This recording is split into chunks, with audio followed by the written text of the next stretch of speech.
Okay, everybody. So on today's podcast, we're going to go ahead and go across the pond again, and then we'll go across one further pond because the gentleman we're speaking to today, he lives on an island, off an island. So he's out near the middle of nowhere. And on today's podcast, we've got John Maher from John Maher Racing. Now, John Maher, for some of you that may not be familiar here in the States, was very influential in the drag racing and the origins, a lot of the drag racing starting in the UK in the early 80s and so on. What you may also know him from is he was the drummer for a band called the Buzzcocks. And he's the guy that over time became the person that you would go to have an engine built, a performance engine built in the UK. He's got a reputation of building really fast motors.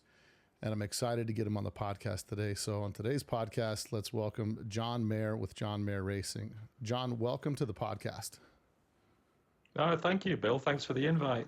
Hey, so the way we always start, now we got a lot of history to cover, right? You started out in an early punk rock band. After that, got into the VW scene, and then you've got a long storied history in the Volkswagen scene. And the way that we always start the podcast is, what's your VW story? And how did you get into Volkswagens? Okay. Well, my first car wasn't a Volkswagen. When I was 17, I got, my dad helped me, we got a thing called an Austin 1100, which probably isn't familiar to most American folks. And it was purely a means for me to drive around, get from A to B. I didn't take any interest in that car at all.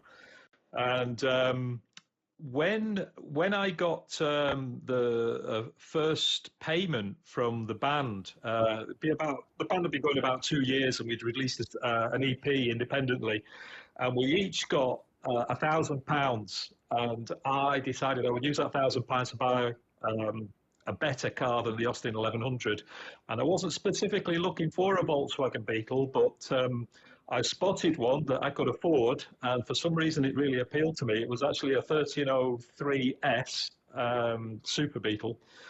I bought that, and then for some reason, the ownership of that car inspired me to try and learn much more about it. I started acquiring, that Complete Idiot book, the John Muir book, learned an awful lot through that.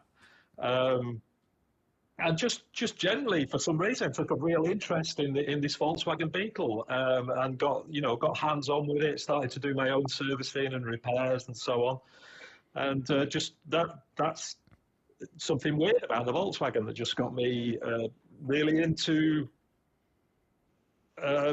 pursuing the whole thing. Accumulating books, because we didn't have internet back then, so the knowledge. It was a little difficult to acquire the knowledge, but I was fortunate that there was an old guy who lived just down the street from my parents' house, and he had an old split window van and had like a lock-up garage around the back of the street that he had. He just had a mountain of Volkswagen spares he'd accumulated over the years. And that ultimately, I ended up taking over that lock-up garage. That became the first premises for me when I started actually working on Volkswagens. Now, so one of the questions I have, because everybody thinks like, well, how does a guy who's, in a band then go into doing mechanical stuff? And well, I think we asterisk it with, it's a punk rock band, so it wasn't like, you guys were Led Zeppelin, right? So you guys made a few bucks, and then you transitioned to that. But did you find yourself particularly mechanically inclined before this? Was it kind of a necessity thing? You started working on your old Volkswagen, and then you realized, hey, I've got kind of a knack for this, so let me go forward with this, or let me pursue this as a career, or the band was over? Like, how does that transition happen? I'm not exactly sure. I mean, I got the Volkswagen while I was in the band. I think the main thing that prompted me to get more seriously into, in particular, working on the engines, was there was a point. It would be around about 1979, 1980, and we were going away on a tour. And by this point, I was a regular. The main Volkswagen magazine in the UK at the time was a thing called Safer Motoring, and it wasn't a hot rod magazine at all. It was basically pretty boring type of stuff that was in it. But in the readers' pages, every month there'd be these letters about people talking about the famous dropped valve, and I started getting paranoid about, my engine was coming up for 75, 80,000 miles, and I thought this thing's going to start dropping valves. It's while I'm away on this tour, we were away for about a month. I left the car in with a workshop in Manchester and asked them to basically recondition the engine and make sure that the valve side of things was sorted out. I got the car back, and within within a few days or a week or so of getting the car back, I was driving through Liverpool one night, and somebody behind me started flashing the lights at me, and then the engine cut out. And actually what had happened is the engine had gone on fire. I presume it must have been a fuel hose they hadn't put back on properly, or it was, for whatever reason, this thing went on fire. And I vowed from that point on, there's no way that a Volkswagen of mine is going into a garage again. So from that point, I think that made me just took the whole engine side of things and tearing it apart and getting into the innards of the thing. Just took it real serious, and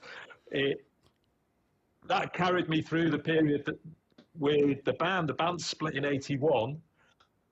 I did a few musical things for a couple of years on and off after that, but ultimately came to the conclusion that earning a living by being a musician wasn't going to work for me.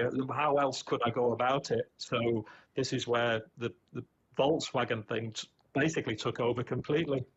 Now, with your first Beetle being a Super Beetle, right? And this is in the early 80s, late 70s. I had the cow look thing started there in the UK, because here a lot of guys will start their first car will be a Super Beetle, and they'll kind of get shamed by they get that little bit of it's not a pre-67 kind of thing. Was there a little bit of that happening back then, or was the UK scene just happy to have a Volkswagen that wasn't rusted to death, and you guys were all your own little clique and this kind of thing? Or what was the VW scene like having a Super Beetle back in those days? There wasn't really anything resembling a Cal look scene that I was aware of at that period. In fact, I remember the first time I ever went to a VW show was 1981, and that was a show called VW Action, and that was by far the biggest Volkswagen show in the UK at the time. And that basically consisted of an awful lot of people with Volkswagens assembling in this huge showground and basically just parking their vehicles up, and people wandering around looking at them. They'd have a concourse where they'd shook trophies for the best car of whatever year or best van. All the trade stalls were there. For me, and probably my contemporaries at the time, the most exciting thing probably about going to those shows was there was a small contingent of people that would come over from Europe. Certainly Germans with the German look thing. That's probably when I first became aware of, the German look. These Beetles would turn up, and often they were Super Beetles, because these guys were into handling as well as just flat out speed. And this is when I first started seeing Type 4 motors in with the Porsche cooling on there. And as far as events that took place over the weekend, because this show would start like on a Friday night and run through to the end of Sunday. Yeah. That 1981 show, the most exciting thing I remember seeing was an engine change competition where basically teams of two people would take their Volkswagen Beetle. Oh, there you go. You got the picture. Yeah. And I said to myself that I would really like a piece of that. It must have been something about that perked my interest. And I'm not sure that I entered the following year, but certainly by '83, I was there with my brother-in-law, and we were having a crack at this engine change thing. And we came last, actually. But in the process, learned a lot of little tips and tricks, and ultimately ended up going back and getting the record. The record that we established was, I'm aware that they do this competition I don't know if it's a thing anymore. It certainly used to be back in the day. And I know from other magazine articles I've seen from Australia and some of the shows in America where they used to do this kind of thing, that the rules are different. So it's difficult to say that our time would compare with the guys in America, say. Because what we had to do was start behind the car. You would, on the signal to go, I'd jump into the car, back it up ramps. The other guy would be undoing the stuff on the top of the engine, in the engine bay. I went underneath, did the stuff underneath, and then we literally just grabbed hold of the tailpipes, pulled the engine, and as soon as it touched the floor, the clock stopped. So we had a separate one time for pulling the motor out. Then there'd be a little break while you get your breath back, and then on the word go, you'd be able to lift the engine up, get the jack in, put it in, bolt it up in place, hook up the electrics and the fuel and so on, jump in and drive forward 1 meter. And so we got, I think it was 20 seconds for removing the engine and 56 seconds to get the thing back in and drive forward 1 meter, at which point the judge would come and check the tightness on the 4 nuts that are holding the thing in, make sure all the cables were connected as they should be. So yeah, a total of 1 minute 16, I believe. That's that's hugely impressive, you know.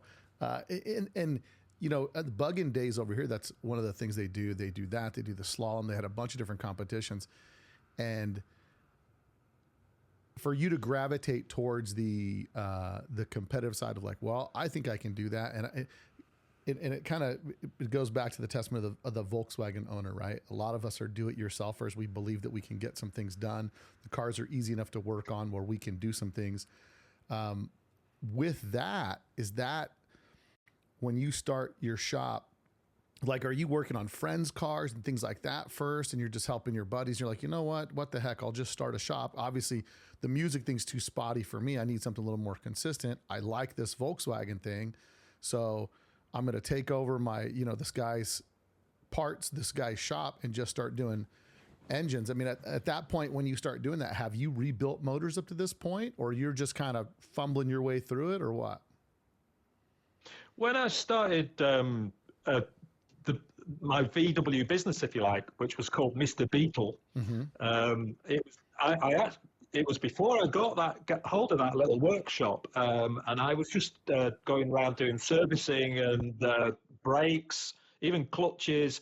And I was using a bay window bus as I was mobile. I just went around putting leaflets, or drove around Manchester, found any air-cooled Volkswagen and put a leaflet under the windscreen wiper.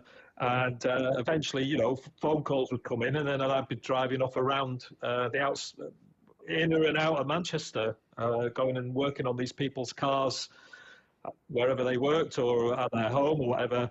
Ultimately, I got the workshop, and then, which is obviously much easier, but based everything from there. But it was a service and repair business. And the first engine that I actually rebuilt, it was one that was given to me by the guy I mentioned earlier that had the old split screen van. Yeah. He was quite encouraging. Gave me an old motor that he said had something wrong with it, and so I pulled it apart, and with the aid of the John Muir book, I can't remember what it was. I think it might have burnt a valve or something. So I did a real basic repair. He also had a little piece of chopped off gearbox bell housing that I could mount a starter on, and we also had a tiny little fuel tank off of a lawnmower. And so with a set of jump leads and a battery, once I'd put the engine back together and replaced the burnt valve and so on, we were able to just had it on the floor and just fired the thing up, got that amazing satisfaction you get, of course, when you've put an engine back together and it actually works. Yeah. So you start with doing minor service and repair, and then, I mean, obviously you have a reputation in the UK for building high performance engines. What's your first high performance thing you start to do, and how big was the struggle in the UK to get high performance stuff? Yeah, there wasn't a lot of it. I remember in those early '80s when we used to go to the shows. There was the big one was VW Action. There was another moderate-sized show, which I believe is still going, Stamford Hall, and the trade stalls to make a beeline for was especially if the guys from Micro Giant were there. That was a little VW business down in the south of England, run by a guy called Tony Royston. And he would, I'm not sure what form of motorsport he was into, but they always had some interesting stuff on their stall. And I do remember coming away with they had quite a nice little, like a DIY printed brochure, but it just had things in there that you just nobody else was doing. I know you've spoken to John Brewster on I think that was a relatively recent podcast you did with him. I did. And I listened to that. Yeah. And of course, John was big with Autocavan. And Autocavan going through certainly into the mid 80s, they were getting like quite a sizable operation, and they were also getting into the performance side of things. So you would suddenly start seeing some scat products. I'm not sure if they did bug pack as well, but certainly some interesting stuff because they were involved with some autocross. I believe was something that you were more likely to see a Volkswagen Beetle involved in the motorsport side of things. Autocross seemed to be the thing, but it was not something that I ever really knew about or didn't actually come across until we started bumping into the likes of Autocavan and so on. But as far as getting into building the performance engines, I think I had by virtue of going to some of these shows, I had bought a set of twin carburetors and I think it looked like a Geenberg crossbar linkage, but I don't think it was the genuine article. It looked like a copy of one.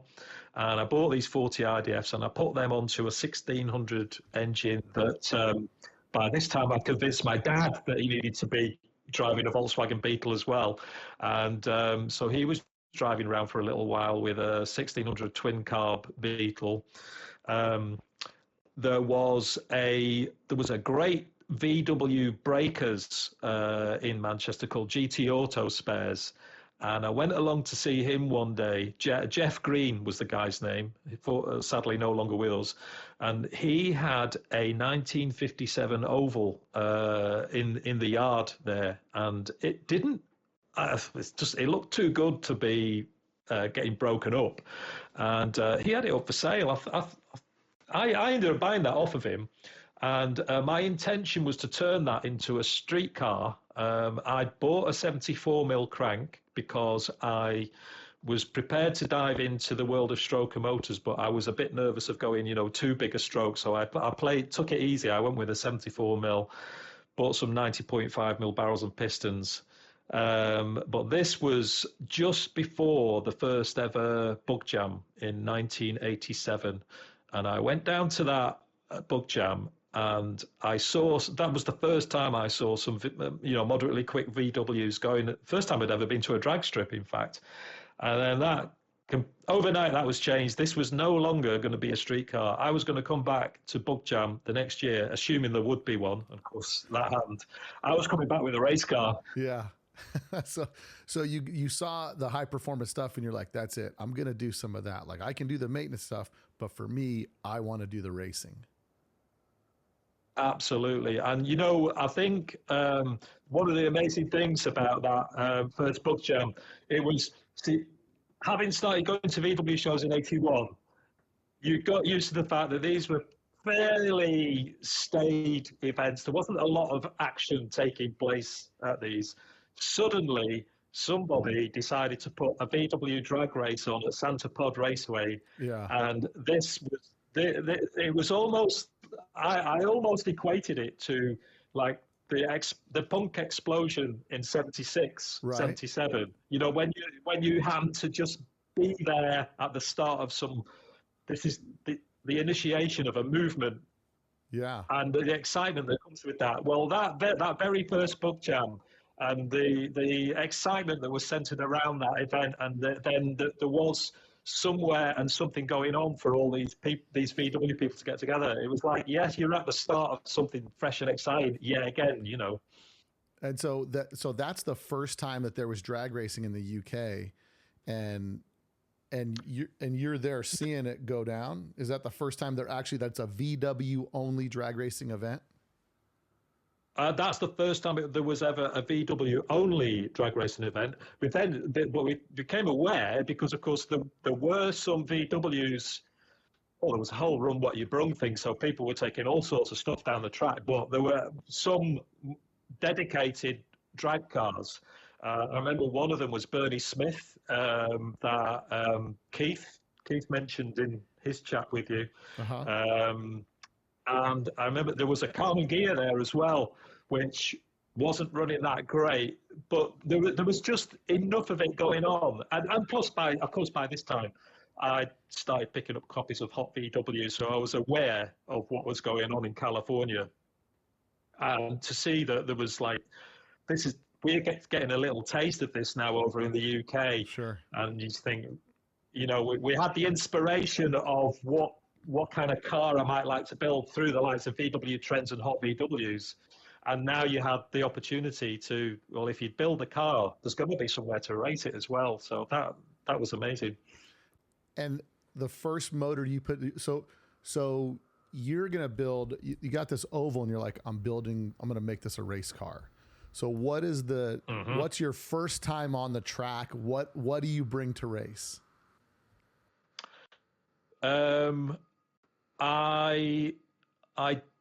Okay, so in '87 there was just that one Bug Jam event, and because of the success of that, in '88 there were 3 events put on.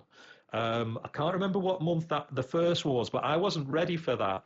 I was ready to get down to Bug Jam, the second Bug Jam in '88.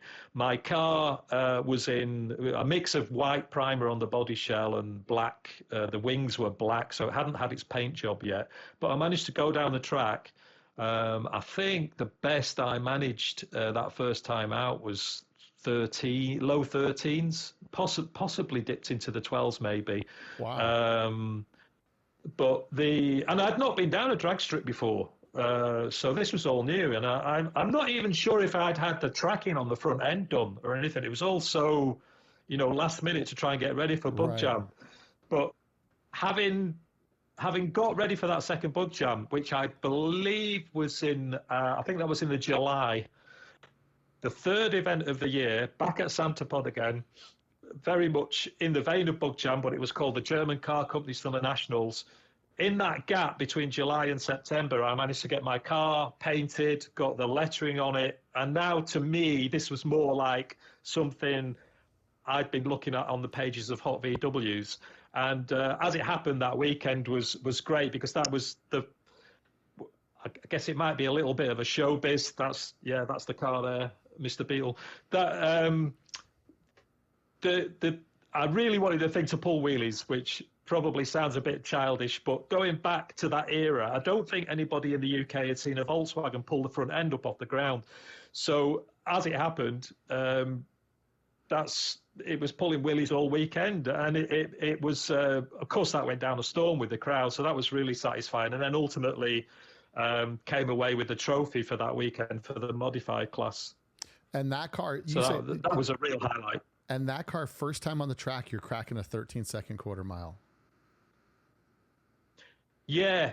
By that time, I think I stepped up a little bit in between, dropping the idea of it being a street car. Mm-hmm. I stepped up to a 78 mil crank and 94s. So it was a 78.4. There was a by this time, a place had opened up in about 15, 20 miles outside Manchester called Limited Edition. And they had started selling like Baja buggy kits and off-road type stuff, but then found that there was a little gang of people going along there every Saturday because they were interested in the Cal look side of things. more street racy sort of stuff. And they were shipping a lot of stuff in from Johnny Speed and Chrome. Remember them? Yeah, yeah. And that's where my 78.4 mil crank came from, which didn't last too long. That's another. We can get into that as I started to upgrade things, out of necessity. So what was I mean, in 1988, a 13-second pass is fast. It's relatively on the much faster side of kind of guys for their first time out, for sure. Because I think we start in street cars, go out there, beat it up, 1600, 1776, dual carburetors, that kind of stuff. And then to go out there and run that motor, a 13-second pass. What was the setup on that motor? So that motor had the 78 crank, and then your first time out, what's the setup? 48s? What do we got? Compression, cam? What do we got? Yeah. It was 48s, 48 IDAs, inch and 5/8 exhaust with a Stinger on. Had no cooling. It was a pure drag car, so there were no lights or anything on the car. Flip front, but it was. I put the oval body onto it was a ball joint floor pan, so it'd be like a 68, 69 floor pan. Mm-hmm. Fiberglass rear wings, still had the original steel doors. Did the interior, the interior door panels were thin aluminium. Still had the original glass front screen and rear screen. Used perspex for the side windows. So I don't know what the actual weight was. The cage that was in there, I built that myself. Yeah, that was weird. I did that I bought the class legal tube. I think I went a bit over the top. I used 1 3/4. I could have used 1 5/8, but I couldn't find 1 5/8 seamless tube. And I didn't have a proper tube bender. So the one I rented was what they call a bow and arrow bender. I've heard it described as.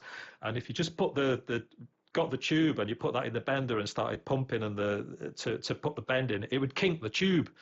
So I had a chat with a relatively local guy who'd actually built a jet truck. He was like a bit of a hot rod.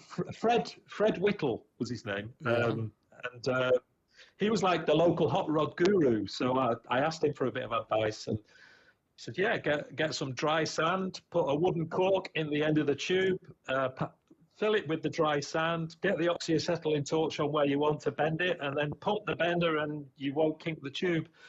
So that's how the roll cage was made.